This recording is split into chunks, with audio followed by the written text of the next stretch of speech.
this dial looks a little bit odd, I mean, yes, it is a bright yellow. But more specifically, the pattern and the texture of the dial itself, if that looks odd. Well, if it does, there's a good reason for that. Because just like my Citizen Chronomaster, the AQ4091-56E, the one I call the Chrono Chicken, well, just like that one, it has a Japanese washi paper dial, which is something you don't see very often.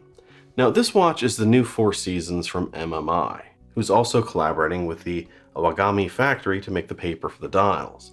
And it's called the Four Seasons as there are 4 colorways in various vibrant colors, representing, you guessed it, the 4 seasons. And that's something that's straight out of the Grand Seiko playbook, meaning that MMI here is trying to channel a little bit of a Chronomaster mixed with a little bit of a Grand Seiko for this new affordable watch. And for this one, MMI went with a 39.5mm case with a 46.5mm lug-to-lug. Meanwhile, total thickness here is decent for a good GADA sports watch at 12mm, and that does include the exhibition case spec to the very top of the domed sapphire crystal. There's a 20mm lug width, the bracelet comes with both an on-the-fly adjustable clasp and a quick-release female end links, as well as weighing in at a decent 140 grams, give or take a link or two. It's powered by a dateless Miyota 9039, has 100 meters of water resistance, and the specs say it has a loomed screw-down crown. Although that's the specs, the prototype here that they sent me does not have a screwed-down crown. And that's something else to be aware of with this one. It is a prototype that was lent into the channel. Now, they didn't say there was going to be anything really different between this and the production models that'll ship at the end of June. But, like with all prototypes, just be aware that there may be some changes I don't know about. Yet, kind of when it comes down to it, it's still a good-looking sports watch with all the specs and features people are looking for, at a pretty good pre-order price of $400 US. It also wears like you'd expect a watch with these specs to wear. Solid yet balanced, and overall pretty comfortable on my 7¼ inch wrist. And especially with the fully articulating bracelet, the clasp here is a little bit beefy and a little chunky feeling, even though it does taper from 20 to 18mm. But that is kind of the trade-off for the on-the-fly adjustment system. The case design here is that of a basic GADA sports watch, one that's pretty streamlined and simple. Although here, I gotta say they did go with a lot of polish. Big polished sidewalls, there's a lot of polish on the bezel, and there's not much in terms of brushed areas here. And honestly, that's something I have a lot of mixed feelings on. Because on one hand, the polished finish here does seem pretty well done for the price. But on the other, and longtime viewers probably realize this, for me it makes it less interesting. As I think having a contrast in finishes helps bring out the overall case shapes and makes the watch just more interesting to take in.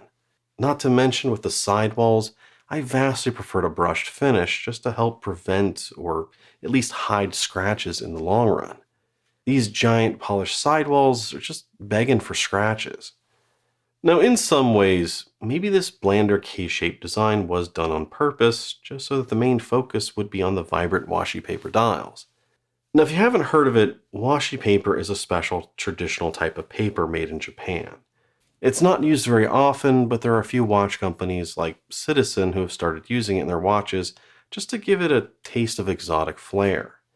And as you can see, it's going to have a matte flat finish to it. As well as each dial may be a little bit unique with slight variations in the pattern texture. So it's kind of like those natural stone dials or meteorite where everyone's going to be just a little bit different. And here you can see a lighter streak curving from the hands to the fore. So this is pretty similar to what I've seen with my Citizen. And just like my Citizen, there's also this sort of transparent disc sitting on top of the paper, probably sandwiching it in and holding it to the movement, as well as acting as a base for the applied indices, which here are Arabics and wedges on the very outer edge, as well as you have a black painted chapter accompanying that. And then moving down to the 3 and the 9, you have these weird screws just on the edge of the dial. Because it is weird, and I'm assuming those screws are holding everything together. Because why else would they be there? If Citizen's doing something similar, they're hiding it underneath the chapter ring, and that's probably the better way to go. Now, I'm also not a fan of the yellow of this dial. In fact, I'm not really a fan of any yellow dial. I know some people love them, but it's just not me. But I do have to say that the white lume and the black highlights create a good amount of contrast with the yellow, making the entire thing pretty easy to read. Which is also added by the silver hands, and those are a good size and length. And I also appreciate the amount of depth to the dial with the angled hands and the applied indices all working together. So to kind of sum things up here, it's a standard Arabic dial design, one that's nice and symmetrical with no date. It's easy to read, and the only thing that I'm really going to nitpick here is that there may be too much negative dial space. That the positive aspects, the Arabics and the hands, don't really balance out with the negative aspects for the dial size. Which in some ways may make some sense, as they really wanted to show off this washi paper dial. That's what makes this thing pretty special. But for me, when I compare what's going on here to, say, my Chrono Chicken, which also has the washi paper dial, and I realize, yes, it's never really completely fair when there's that much of a price difference when you're comparing watches. But just looking at the designs here, I feel like the Citizen feels more balanced in that aspect. That there's a good balance between the positive and the negative elements, and there's still enough negative there that you can really take in the black washi paper dial, without it seeming too blank, too empty, too sterile. Which I think is more what we have going on here with the MMI Four Seasons, as it seems like the Arabics and the chapter ring are just more squished to the outer edge. And for the most part, I think that is my biggest and major critique for the Four Seasons.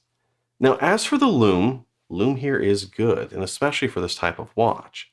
It's got a nice bright blue application of BGW9, and one that does keep up with a standard Seiko diver, so it is one that should last you mostly through the night.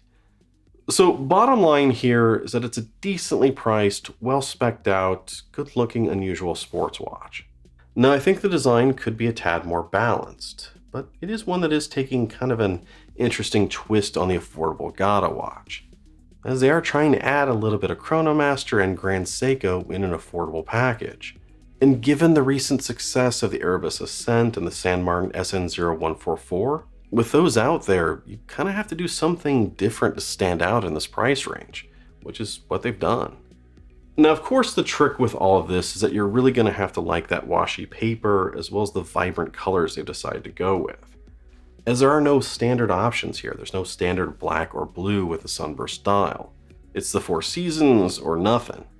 So your choices are limited to a vibrant yellow, pastel blue, pink, or burnt orange. And doing so is going to limit the appeal. But I think for those that love the idea of this, they love kind of what Grand Seiko is doing and what Citizen is doing, but can't quite afford those or may not want to afford those, then this may be one worth checking out. Now, as usual, let me know your thoughts on this one down below, or if you can think of another watch I should review. And as always, you guys know what to do down below. Like, comment, subscribe, all that stuff. I'm Shane, this is Relative Time, and I'll see you next time.